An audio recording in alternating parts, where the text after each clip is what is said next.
Seguimos siguiendo a San Pablo. Tras las huellas de San Pablo estamos viendo cómo ha llegado a Turquía, a Asia Menor. Desde Antioquía ha empezado un viaje con Bernabé y Juan Marcos. Juan Marcos se ha vuelto atrás. En este viaje Saulo empieza a ocupar un lugar preponderante, pasa de ser discípulo de Bernabé a ser el protagonista de este primer viaje, que será el primero de otros que le llevarán incluso hasta Europa, porque todavía estamos en Asia. Vimos ayer y antes de ayer que Saulo es enviado, porque así lo pide el Espíritu Santo a la comunidad a través de los profetas: apártenme a Bernabé y a Saulo, porque el Señor quiere empezar a expandir la palabra de Dios por todo el orbe mundial, el orbe católico, porque el Señor había sido llamado para las ovejas descarriadas de Israel. El ministerio del Señor se desempeñó en un espacio muy pequeñito y ahora son sus apóstoles, como había prometido él: ustedes harán y verán obras mayores que las mías.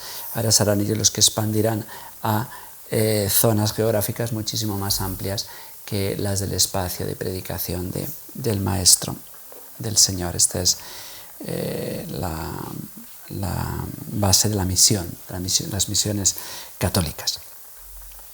Vamos a ver hoy, en este primer viaje de San Pablo, en Antioquía de Pisidia, cómo lo reciben muy bien, y vamos a ver mañana qué mal acaba este discurso de San Pablo, que después de haber pasado de Antioquía de Siria a Chipre, de Chipre a Perge, sin evangelizar en aquel puerto, se va directamente a esa capital de la zona sur de Asia Menor, que es esta gran ciudad fundada más de 3 siglos antes por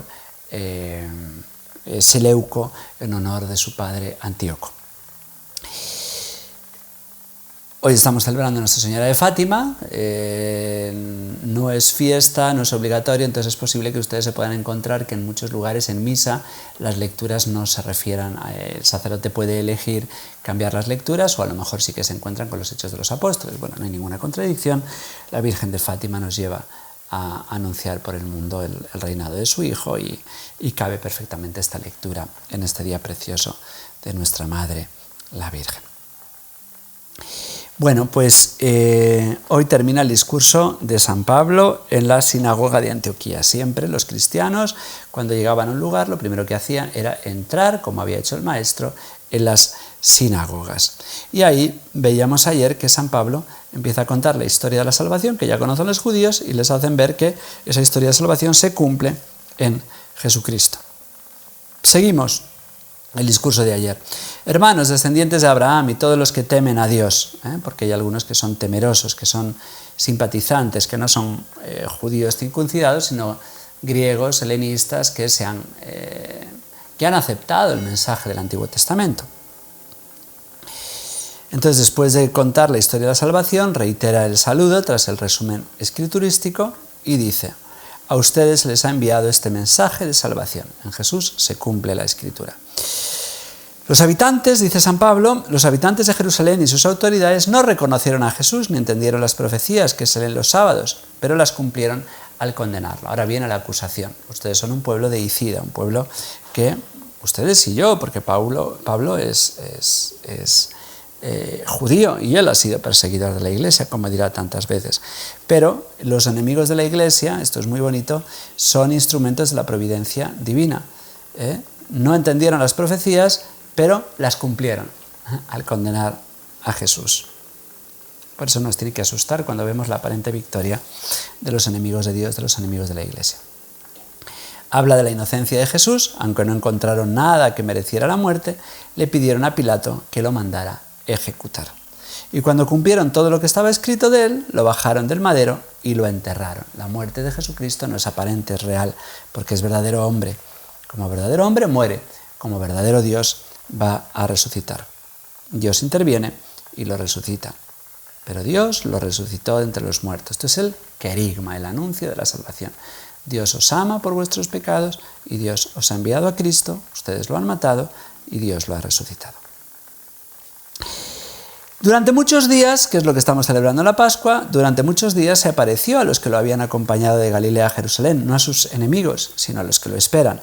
Solo en la Pascua veremos y experimentaremos a Jesús los que lo estamos esperando, sus amigos. Sus enemigos seguirán sin experimentar su victoria, eso vendrá al final de los tiempos. Se apareció a los que lo habían acompañado de Galilea a Jerusalén y ellos son ahora testigos ante el pueblo. Pablo aún no se incluye entre los que son testigos de la resurrección. Eso es algo que hará después, cuando reflexione en que, igual que Pedro ha visto a Jesús, los apóstoles han visto a Jesús en el cenáculo, él también lo ha visto resucitado. Y se pondrá al mismo nivel que los apóstoles por ser testigo de la resurrección. Nosotros les anunciamos que la promesa que Dios hizo a nuestros padres nos la ha cumplido a los hijos, resucitando a Jesús. Dios nos ama y nos ha enviado al Señor. Porque así está escrito en el Salmo 2, y narra este Salmo 2, un salmo de entronización que se lee al rey. El Salmo 2 se le lee al rey cuando toma posesión de su trono y le dice: tú eres mi hijo, yo te he engendrado hoy. Pero evidentemente no se refiere solamente al rey que ciñe una corona, sino que se está refiriendo a Cristo, como va a demostrar ahora. La liturgia se salta unos versículos del capítulo 13 que yo comento a continuación, citando muy libremente Isaías 55. Estaba anunciado, dice San Pablo, aunque no lo diga la liturgia, que nunca más volvería a la corrupción, porque el Salmo, Isaías, dice que David no experimentará la corrupción. Y él dice, pero David sabemos dónde está enterrado. De hecho, David se venera a su tumba en el piso de abajo del cenáculo. Si uno va hoy a Tierra Santa al cenáculo, verá unas filas muy grandes de cristianos que van al piso de arriba, donde Jesús celebró la última cena, y abajo hay filas de judíos que veneran el sepulcro del rey David. Él está enterrado. Entonces, si el Señor le dice que no experimentaría la corrupción, ¿a quién se refiere? ¿Al rey David? Se refiere a un descendiente de David, se refiere al Mesías, y esto es lo que nos está diciendo. Las profecías contra la corrupción no se pueden referir a David. David murió, se reunió con sus padres y experimentó la corrupción. En cambio, aquel a quien Dios resucitó no experimentó la corrupción. Conclusión, dice San Pablo: entiendan que por medio de él les es anunciado el perdón de los pecados y la total justificación.